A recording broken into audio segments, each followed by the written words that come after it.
안녕하세요. 푸케치북입니다. 오늘은 아마존.com 뉴욕타임즈 베스트셀러인 이상한 놈들이 온다 라는 책을 소개해드리도록 하겠습니다. 주류, 대세, 유행을 뒤바꾼 변종의 시대. 모두가 선택하고 즐긴다면 그것은 평범하고 재미없다. 세계에서 가장 영향력 있는 마케팅 구루가 내다본 새롭게 뜨는 무리들의 소비 트렌드, 주류와 대세를 이끄는 서브컬처, 대중을 버려라, 변종들이 온다. 우리는 지금 놀라운 일을 목격하고 있다. 대중, 다수, 집단의 종말이다. 마케터들은 언제나 하나의 표준을 시장에 내놓고 소비자를 따르길 강요했다. 하지만 모든 것이 바뀌었다. 점점 소비자들은 뻔한 광고나 프로모션에 지갑을 열지 않는다. 오직 자신의 선택을 믿는다. 모든 사람을 위한 제품이 아닌 오직 나를 위한 제품을 찾는다. 정상에서 벗어나고 평범하지 않으며 보통과는 거리가 먼 것을 선택한다. 그리고 그들의 선택은 새로운 기준이 됐다. 지은이 세스고딘. 세계에서 가장 개성 넘치는 통찰로 시장을 분석하는 베스트셀러 작가, 강연가, 기업가, 그야말로 정상의 범주로 정의되지 않는 변종들의 리더. 세상에서 가장 유명한 블로그를 만들었고 린치핀, 마케팅이다, 트라이브즈, 보랏빛 소가온다, 마케터는 새빨간 거짓말쟁이, 퍼미션 마케팅, 더 딥을 비롯해 19권의 베스트셀러를 썼다. 프롤로그. 누가 동물원을 먹여 살릴까? 광고계의 전설 린다 카플란 탈러가 입장계에게 발길이 뚝 끊겨 경영난에 처한 벨기에의 한 동물원에 관한 이야기를 들려줬다. 그 동물원은 입장객 유치에 애를 먹고 있었다.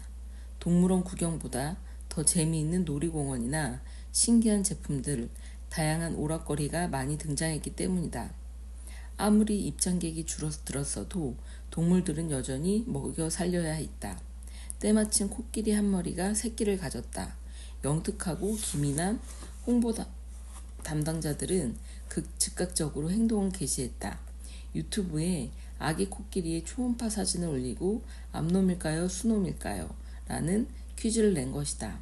사람들의 반응은 뜨거웠다. 입장객이 급증하면서 동물원이 시끌벅적해지고 활기를 되찾기 시작했다.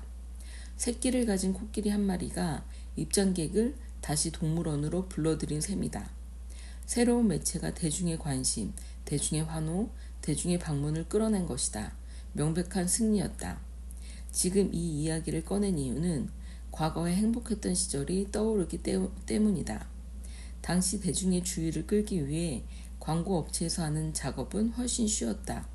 우리의 경제가 대중의 놀이, 경제적 여유가 있는 모두를 위한 오락거리나 서비스나 유흥을 만들어내는 공장을 기반으로 세워졌다는 점이 생각나는 이야기다.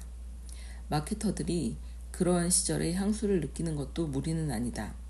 하지만 사람들과의 관계에서 대중은 이제 더는 측정하거나 예측할 수 있는 대상이 아니다. 앞서 소개한 동물원의 성공은 대단히 드문 경우다. 지금부터는 이같이 대중이 지배하는 시장에서 성공하는 것이 예외적인 일, 즉 블랙스완이 될 것이다. 대중은 죽었다. 이제 톡톡 튀는 변종들이 세상을 주도하는 시대가 온다. 대중, 정상인, 변종, 부자. 이 책은 대중, 정상인, 변종, 부자에 관한 이야기다. 또한 우리가 현재 목격하고 있는 혁명이 네 단어의 원래 의미를 어떻게 바꾸고 있는지 이해하기 위한 책이다. 대중. 이 단어 때문에 우리는 효율적인 존재가 됐다. 대규모 마케팅, 대량 생산, 그리고 사회 규범에 대한 대중적인 수능이 우리를 규명하는 특징이다. 대중은 튀지 않는 사람들이다. 다수에 쉽게 접근해서 편안함과 생존을 모색하는 사람들이다. 정상인, 중간 부류의 사람들이다. 정상인이란 대중의 특징을 나타내는 부류다. 지역에 따라 다르기도 하다. 가령 채식주의자는 미국 캔자스주에서는 별난 사람이지만 인도 뭄바이에서는 정상적인 사람이다. 이곳에서는 정상적인 사람이 저곳에서는 이상한 사람이 될 수 있는 것이다. 대중과 소통하는 사람은 반드시 정상인을 찾아내고 그 수를 키워야 한다. 그동안 마케터들은 정상인을 단지 통계적인 기준이 아니라 도덕적 기준과 문화적 기준으로 삼았다. 변종, 정상에서 벗어난 사람들이다. 용모나 신체는 태생적으로 평범하지 않을 수도 있다. 하지만 나처럼 자신의 선택으로 변종이 된 사람도 있다. 원래부터 다른 것은 자기가 선택한 것이 아니며 이 책에서 다루고자 하는 것도 아니다. 한편 자기 선택에 따라 튀는 것은 대중문화와 정상의 해당 목록에 반한다. 나의 관심은 바로 이들처럼 이상하고 별난 사람들에 있다. 삶의 한순간만이라도 대중이 순응하기를 거부하는 사람들 말이다. 부자, 자기가 선택한 삶을 살아갈 능력이 있는 사람들이다. 단지 생존에 필요한 것보다 더 많은 일을 할 수 있는 자원을 가진 자들이다. 부자라고 해서 반드시 개인 전용 비행기를 보유해야 하는 것은 아니다. 하지만 부자는 시간과 음식이 충분하고 건강하며 상품과 아이디어가 거래되는 시장에 접근해서 상호작용할 기회가 많다. 당신은 무엇을 선택했나? 내가 인도의 어느 작은 마을에서 만난 스와미는 부자다. 그의 집이나 자동차가 화려해서가 아니다. 그가 부자인 이유는 기회를 선택하고 자신의 신도들에게 영향력을 행사할 힘을 지녔기 때문이다. 단지 어떤 물건을 사야 할지에 관한 선택이 아니라 어떤 삶을 살아야 할지에 관한 선택을 할 수 있는 사람이다. 인간은 무리짓기를 좋아한다. 그 무리 속에서 공동의 지도자를 따르고 공동의 문화를 누리며 공동의 정상적인 기준을 나눈다. 디지털 혁명으로 인해 집단은 더 많이 만들어지고 더 거대하게 커질 수 있게 된다. 그 결과 수많은 사일로가 생겨났다. 사일로는 외부인이 보기에는 이상한 것이지만 내부인이 보기에는 정상적인 것에 대한 선택을 존중하고 숭배하고 지지하는 사람들의 무리다. 대중에게 더 많은 물건을 팔기 위해 우리 모두를 보편적인 정상의 범주로 몰아넣는 선택은 비효율적이고 방향을 잃어가고 있다. 그것이 핵심이다. 지금 우리가 살고 있는 세상에서 기회를 잡으려면 튀는 자를 지원하고 튀는 자에게 물건을 팔고 가능하다면 자기 자신도 튀는 자, 즉 변종이 되어야 한다. 우리 시대의 싸움. 지금 우리에게 처한 싸움은 남녀 사이의 싸움이 아니다. 좌파와 우파 간의 싸움도 아니다. 양키스와 레드삭스 간의 싸움은 더더욱 아니다. 우리 세대에서 벌이고 있는 대대적인 싸움은 대중의 현상 유지와 변종의 끊임없는 쇄도 사이의 싸움이다. 어떤 편에도 속하지 않기란 어렵다. 대중과 현상 유지에 시간과 노력을 들이는 쪽을 선택해 그 속에서 자기 위치를 잡고자 노력하던가 아니면 그 같은 탐색을 피하고 튀는 자들을 상대로 시장을 개척하고 이끌면서 더 좋은 기회와 성장이 있음을 깨닫던가 둘 중 하나를 결정해야 한다. 두 가지 모두 단시간 내에 결정해야 한다. 시간이 없다. 당신은 현재도 급격히 늘어나고 있는 평범하지 않은 사람들을 포용하고 그들을 상대로 물건을 만들어 팔아 시장을 개척하고 싶은가? 당신은 어느 편인가? 현상 유지를 위해 싸울 것인가? 아니면 평범하지 않을 것을 응원할 것인가? 당신은 기존 시스템이 늘 반드시 해야 한다고 말해오던 내용과는 반대로 사람들에게 옳고 유용하고 즐거운 일을 하도록 독려할 자신이 있는가? 우리가 스스로 선택하고 다른 사람들도 스스로 선택하게 해야 하는 이유는 무엇인가?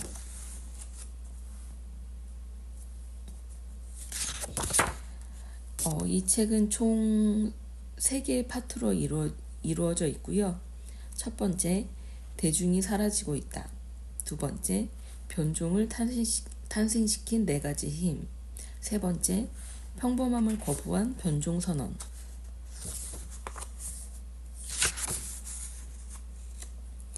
인간의 본능과 기대는 처음부터 다수를 따르도록 맞춰져 있다. 이것은 우연이 아니다. 우리는 다수에 속하지 않은 사람들을 피한다. 학생들에게도 다수에 순응하라고 가르친다. 역사적으로도 다수를 위해 효율적인 제품을 만드는 기업들이 시장에서 성공했다. 대중시장이 정상의 개념을 재정립하다. 평균적인 사람들을 위해 일반적인 물건을 제조하는 대중시장을 만들어내는 것은 공장과 시스템을 효율적으로 계속 가동해야 하는 기업들이다. 이 문장에는 오류가 있다. 먼저 등장한 것은 공장이었다. 공장이 대중시장을 이끌었다. 즉, 대중시장이 먼저 등장하지 않았다. 정부도 먼저 등장한 조직이다. 대중이 순응하는 규칙을 법률로 제정해서 통제하면 세상을 지배하고 유지하기가 더 쉬워지기 때문이다. 마케터들도 바로 이러한 개념을 자신들의 일에 이용했다. 보험회사, 운반회사, 침대 제조업체 같은 전통적 기업은 대량 맞춤 생산 능력을 갖추지 못했다. 모든 개별 소비자를 위한 맞춤형 제품을 만들어내지 못한다는 뜻이다. 그룹 이글스가 후속 음반을 냈어. 그럼 이제 대중이 구매할 수 있게 왕창 찍어내야지. 그렇지 않으면 히트 음반이 될 수 없잖아. 사람들은 다른 음반을 사게 될 테니까. 이런 식이었다. 이 같은 사고방식에는 잘못된 것은 없어 보인다. 사실 너무나 당연한 생각이다. 그리고 우리는 모든 일에 이러한 사고방식이 깊숙이 뿌리박혀 있다는 사실조차 눈치채지 못한다. 대중시장은 너무나 효율적이고 수익성도 높아서 우리는 그 안에서 안주하고 있는 것이다. 대중시장은 우리가 어떤 제품을 구매할 것인지는 물론 우리가 무엇을 원하는지, 다른 사람을 어떻게 판단할지, 누구에게 투표할지, 가족 계획을 어떻게 세워야 할지, 심지어 전쟁을 어떻게 수행해야 할지도 결정해준다. 전부 똑같은 사고방식에 기초하고 있으므로 모든 사람의 행동이 똑같을 수밖에 없다. 적어도 마케팅에 관한 한 이는 사실이다. 마케팅 전문가들은 시장이 대중의 엄격한 정의에 순응할수록 더 많은 돈을 벌어들일 수 있다는 결론에 도달했다. 이미 출시된 오른 손잡이용 제품을 왼손잡이들에게 팔 수 있는 방법을 터득하고 있다면 굳이 왼손잡이용 제품을 따로 만들 이유가 없지 않겠는가. 강압적 순응과 사회적 압력을 통해서 큰 돈을 벌어들일 수 있는데 왜 소비자를 존중하는 선택권을 주겠는가. 대중이 항상 존재해온 것은 아니다. 1918년 당시 미국에서는 자동차 공장이 2,000여 군데나 가동되고 있었다. 1925년 미국에서 가장 인기 있는 안장 제조업체라고 해도 시장 점유율은 0.0001%에 불과했다. 어떠한 제조업자도 대중이라는 개념을 상상조차 하지 못했다. 반면 하인즈는 전성기를 누리던 시절 미국 가정 중 70% 이상이 냉장고 안에 하인즈 케첩을 한 통씩은 두고 있다고 예상할 수 있었다. 마이크로소프트는 포춘이 선정한 500대 기업의 모든 직원용 개인 컴퓨터와 서버에 자사의 소프트웨어가 사용되고 있다는 사실을 알고 있었다. 이제 감이 잡힐 것이다. 왜 시장을 선도하는 기업들이 대중시장을 뒤흔드는 변종을 두려워하는 것인지를 말이다. 대중의 종말. 이 말은 대중시장이 끝장나 버렸다는 선언이다. 대중정치, 대량생산, 대량소매업, 심지어 대중교육의 종말에 관한 선언이기도 하다. 20세기의 가장 특징적인 개념은 다른 무엇보다도 대중이었다. 대중은 우리에게 효율성과 생산성을 선사했다. 대중은 우리를 부자로 만들어 주었다. 대중은 우리에게 거대한 국가를 제공했고 우리에게 권력을 부여했다. 대중은 권력자들에게 수많은 사람을 상대로 영향력을 행사하도록 만들어 주었고 우리에게 통제권도 허용했다. 그런데 지금 대중이 죽어가고 있다. 종종 대중이 대화, 상업, 정치를 장악하기 위해 발톱을 날카롭게 세우고 반격하는 모습을 목격하기도 한다. 하지만 대중은 실패할 것이다. 반드시 실패해야 한다. 트렌드가 바뀌고 있다. 우리 문화를 이끄는 엔진이었던 대중은 이제 영원히 사라질 것이다. 물론 이런 생각에 반론을 제기할 사람도 있을 것이다. 대중을 찾아다니고 대중이 사용하는 물건을 만들고 대중을 상대로 제품을 판매하는 일에 종사하는 사람이라면 현재 진행되고 있는 대중의 종말 현상을 대단히 위협적인 것으로 받아들일 것이다. 하지만 대중의 종말을 일생일대의 기회로 생각하는 사람들도 분명히 존재한다. 대중이 사라진다고 세상이 끝나는 건 아니다. 단지 하나의 거대한 변화일 뿐. 우리는 대중의 종말에 대한 선언을 통해서 그것이 의미하는 또 다른 기회를 맞이하게 될 것이다. 변종은 새로운 정상이 아니다. 더 좋은 것이다. 대중의 종말에 대한 선언을 소개하는 이 책의 진짜 목적은 당신이 더 많은 물건을 팔도록 돕는 것과는 관계가 없다. 그보다 변종이 되기를 선택할 수 있는 자유를 우리 모두 각자 포용하도록 도우려는 것이다. 대중과 마찬가지로 전체가 하나의 표준에 순응하는 것은 비교적 새로운 현상이다. 산업화와 함께 시작된 세계가 이제 거의 종착역을 향해 달리고 있다. 제조, 마케팅, 정치, 사회제도 등이 모두 정렬해 우리를 하나의 지향점을 향해 몰아세우던 시대가 막바지에 이르고 있다. 지금은 정보, 선택, 자유, 상호작용이 엄청나게 폭증하는 세상이다. 그렇다. 이제는 튀는 사람이 성공하는 세상이다. 노머시에 오신 것을 환영한다. 시카고에서 55번 국도를 타고 남쪽을 향해 약 200km 정도 내려가면 일리노이주 노머시에 이르게 된다. 이곳에는 이탈리안 레스토랑 비아지, 샌드위치 전문 매장 서브웨이, 피자 전문점 피자헛 등이 있다. 어디서나 만날 수 있는 체인점들이다. 노머시는 일부러 차를 몰고 저녁을 먹으러 갈 만한 곳은 아니다. 물론 노머시는 훌륭한 도시이고 시민들도 좋은 사람들이다. 하지만 훌륭한 식당들이 밀집해 있는 곳은 아니다. 게다가 노멀, 즉 정상적이고 평범한 것은 전략이 될 수 없다. 우리의 정체성이나 우리의 지향점을 반영하고 있지도 않다. 우리는 평범하지 않다. 우리는 변종이다. 모두가 다 그렇다.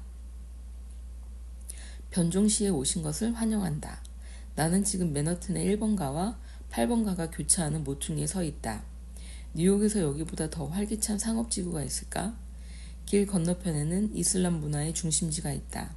그 바로 옆에는 아토믹 윙스라는 버팔로 치킨 윙 전문점이 있다. 모퉁이를 돌면 전설적인 이탈리안 베이커리인 베니에로가 나온다. 베이커리 안에서 20명 남짓한 중국인 관광객들이 앉아서 시간을 보내고 있다.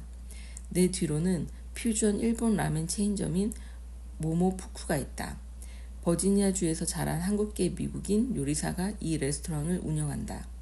길 맞은편에는 부유한 업타운의 변호사와 문신을 한 다운타운의 아가씨가 손을 잡고 길을 걷고 있다. 인도는 사람들로 붐빈다. 잠시 걸음을 멈추고 싶다면 차도로 내려가야 한다. 수경 재배식 허브 판매점이나 신선한 강황뿌리를 판매하는 사람은 아직 말하지도 않았다. 유명하거나 말거나 많은 시인이 모여들어 있고 주방에서 주인이 고래고래 소리를 지르는 뉴리컨 포에치 카페도 언급하지 않았다. 이곳에는 글루텐을 사용하지 않는 베이커리도 있고 반대로 글루텐을 다량으로 사용하는 베이커리도 있으며 채식주의자를 위한 베이커리도 있다. 몇몇 사람이 해시브라운을 파는 곳도 보인다. 타임머신을 타고 1965년도에 뉴욕에서 날아온 사람이 정상이라고 간주할 만한 것이 내 주위에는 단 하나도 없다. 그 대신 이곳에서는 온갖 아이디어와 문화와 컨셉트가 부딪히고 있다. 모두 어디로 튈지 모르며 대개는 긍정적 에너지로 가득하다. 다시 노멀시로 가보자. 이스트빌리지의 작은 모퉁이에서 50블럭쯤 떨어진 곳은 고가의 임대료와 관광객을 기반으로 살아가는 뉴욕시 상업지구의 중심지다. 캐주얼웨어 브랜드 매장인 아베크롬비는 5번가에 있고 럭셔리 보석 브랜드 매장인 티파니는 바로 길 건너편에 있다. 두 매장의 입구에는 관광객들이 줄지어 서 있다. 이곳에서 판매되는 상품을 모두 인터넷에서 100% 똑같은 품질로 쉽게 살 수 있다. 두 매장 모두 새로운 경험과 기념품을 찾는 사람들을 상대로 고가의 물건을 대량으로 판매해 돈을 산더미같이 긁어모으고 있다. 우리는 특정 상품을 사용하면 특정 라이프 스타일이나 엘리트 지위를 가지는 것처럼 느끼도록 사람들을 훈련시켜왔다. 축하한다. 이제 여러분은 대중의 가장 높은 지위에 올라와 있다. 지난 50년 동안 이 같은 대중을 확보하는 것이 거의 모든 미국 기업의 목표였다. 즉, 평범한 사람들에게 일반적인 물건을 높은 가격으로 대량 판매하는 것이다. 그러면서 소비자들에게 누구든 노력만 하면 얼마든지 대중의 중심에서 가장 높은 자리를 차지할 수 있다는 것을 일관되게 주입했다. 규칙은 간단했다. 당신이 제공하는 것을 대중이 갈구하게 만들고 대중이 원하는 것을 대량으로 충족시켜주면 된다. 그렇게만 할 수 있다면 승리는 당신의 것이었다. 나와 같은 담배를 피우지 않는 사람은 남자가 아니야. 마케터의 능력처럼 보이지 않는가? 록그룹 롤링스톤스의 믹 제거와 키스 리처드는 드라마 매드맨과 대중의 욕망을 파는 사업가들, 그러니까 정상이라는 씨앗을 대중의 마음에 심는 방법에 능통한 사람들을 정확하게 풍자했다. 마케터들이 추구하는 것이 바로 이것이다. 그들은 가능한 한 최대 규모의 청중을 만들고자 애쓰면서 우리 자신이 우리처럼 정상이 아닌 사람들을 배척하도록 만들었다. 정상이란 무엇인가? 통계학자들은 정상이라는 개념을 꽤 진지하게 다룬다. 가령 미국 성인 남성의 키를 생각해보자. 인터넷 백과사전 위키피디아는 다음과 같이 정의하고 있다. 확률 이론에서 정규 분포는 연속 확률 분포다. 미국 성인 남성의 평균 키 높이는 약 178cm이며 표준 편차는 약 8cm이다. 이는 남성들 대부분의 평균 키 높이가 평균치에서 8cm 이내, 즉 표준 편차 1 사이에 포함된다는 의미다. 통계학 수업을 듣는 학생이라면 키가 170에서 185cm일 경우 자신이 평균치 표준 편차 내에 속한다고 말할 것이다. 만약 이를 평범한 사람들이 이해할 수 있는 단어로 표현한다면 정상일 것이다. 하지만 평균치가 언제나 평균치에서 벗어난 정도만큼 중요하지는 않다. 양동이 두 개에 발을 각각 한 짝씩 담갔을 때를 생각해보자. 양동이 물의 평균 온도가 섭씨 32도일 때는 문제가 없을 것이다. 하지만 양동이 한쪽의 온도는 섭씨 2도인데 다른 한쪽의 온도가 섭씨 62도라면 문제는 다르다. 평균치 온도로는 이상이 없겠지만 편차를 기준으로 본다면 문제가 크다. 어쩌면 이 같은 논의가 무의미해 보일 수 있다. 인구 분포의 편차가 빠르게 바뀌고 있다는 한 가지 사실을 제외하면 말이다. 미국 남성들의 신장 편차의 따위는 중요하지 않다. 우리가 통제하고 있는 거의 모든 것에 대해 어떤 결정을 내리는지가 중요하다. 그리고 우리는 지금 68%의 불룩한 곡선을 무너뜨리고 우리의 행동 표준 편차 1을 벗어난 곳으로 밀어내려 하고 있다. 정상에서 벗어난 것이라면 모두 변종이다. 그리고 바로 지금이야말로 변종이 그 어느 때보다 많은 세상이다. 이것이 나쁜 일인가? 정상이 아닌 변종이란 자신이 선택을 했다는 뜻이다. 자신이 확신하는 것을 지지한다는 뜻이기도 하다. 마케터가 원하는 것이 아니라 자신이 하고 싶은 일을 했다는 뜻이다. 시간이 갈수록 이러한 일이 많이 늘어나고 있다. 변종이란 무엇인가? 여기서 내가 말하는 변종은 태어날 때부터 변종인 사람이 아니다. 스스로 변종이 되기를 확실히 선택한 사람이다. 변종이 되겠다고 선택한 사람들은 대부분 남들이 자신을 받아들이기를 바란다. 이는 역설이다. 물론 그들은 모두에게 받아들여지기를 바라는 것이 아니다. 자신이 속한 무리, 즉 자신이 존경하는 사람들이나 자신을 존중해주는 사람들에게 받아들여지기를 원한다. 변종은 혼자 있기를 좋아하는 사람이 아니다. 외로운 사람도 아니다. 그들이 변종인 이유는 대중의 편안함과 효율성을 포기하는 대신 작은 무리, 즉 자신의 톡톡 튀는 독특함을 기대하고 알아주는 무리를 만들기 때문이다. 변종이라는 존재의 핵심 요소는 바로 자기가 스스로 원해서 변종이 되기로 선택했다는 점이다. 현재 진행형인 대중매체의 종말. 구글의 전 최고 경영자 에릭 슈미트는 현재 지구를 지배하는 사람들이라면 지난 2만 년 동안 인류가 생산해낸 정보를 단 이틀 만에 만들어낼 수 있다고 추정했다. 물론 그 정보들이 전부 좋은 것이라고 단정할 수는 없다. 하지만 이를 두고 비정상적이라고 말하는 것은 섣부른 판단이다. 전형적인 30살의 미국인이라면 과거 3대 공중파 방송의 시장 점유율이 90%에 육박했다가 현재 30%도 안 되는 수준으로 떨어진 것을 목격했을 것이다. 그것도 단 한 세대 만의 말이다. 팝송 음반의 주간 판매량은 20년 만에 100만 장에서 4만 3천 장으로 급감했다. 선택이 다양해질수록 대중은 줄어들었다. 정보가 무한대로 생성되고 대중매체가 붕괴되는 현상이 맞물릴 때 나타날 파급 효과를 상상해보자. 두 트렌드가 서로 겹치면서 나타날 때의 파급 효과를 상상해보자. 두 움직임이 서로 겹치면서 나타나는 파급 효과는 우리 문화의 핵심적 토대를 이루던 원칙이 사라지고 있는 것을 분명하게 보여준다. 순식간에 펑 하고 사라지는 것이다. 이는 산비탈 아래로 굴러내려가면서 점점 더 커지고 속도도 빨라지는 눈덩이와 같다. 눈덩이가 점점 커질 것으로 생각하는 찰나 눈덩이는 갑자기 수백만 개의 눈 알갱이로 산산조각이 나버린다. 파트 2. 변종을 탄생시킨 4가지 힘. 내 일생에서 우리 사회의 모든 구성 요소는 커다란 변동을 겪었다. 대부분 한쪽 방향이었다. 즉 정상에서 곧장 변종으로 변화한 것이다. 지금부터 소개하는 내용은 현재 우리가 하는 일과 앞으로 우리가 기꺼이 받아들일 미래를 바꾸고 있는 4가지의 중요한 요인들이다. 첫 번째 요인, 창조의 일상화. 책을 출간하듯, 그림을 팔든, 자동차를 주문 제작하든, 집을 설계하든 자신이 열정을 쏟는 모든 분야에서 한층 일하기가 수월해졌다. 속도도 빨라졌다.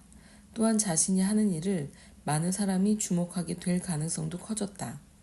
예전과 달리 주변 사람들과 교류하고 그들을 변화시킬 수 있는 능력도 눈에 띄게 달라졌다.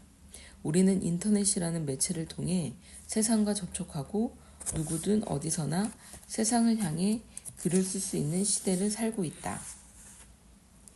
두 번째 요인, 부가 우리를 자유롭게 하리라. 인간이 부유해질수록 더욱 변종이 되려고 하는 것은 거의 본능이라고 할 수 있다. 물질적 여유를 가진 유기체만이 문화적 다양성도 추구할 수 있다.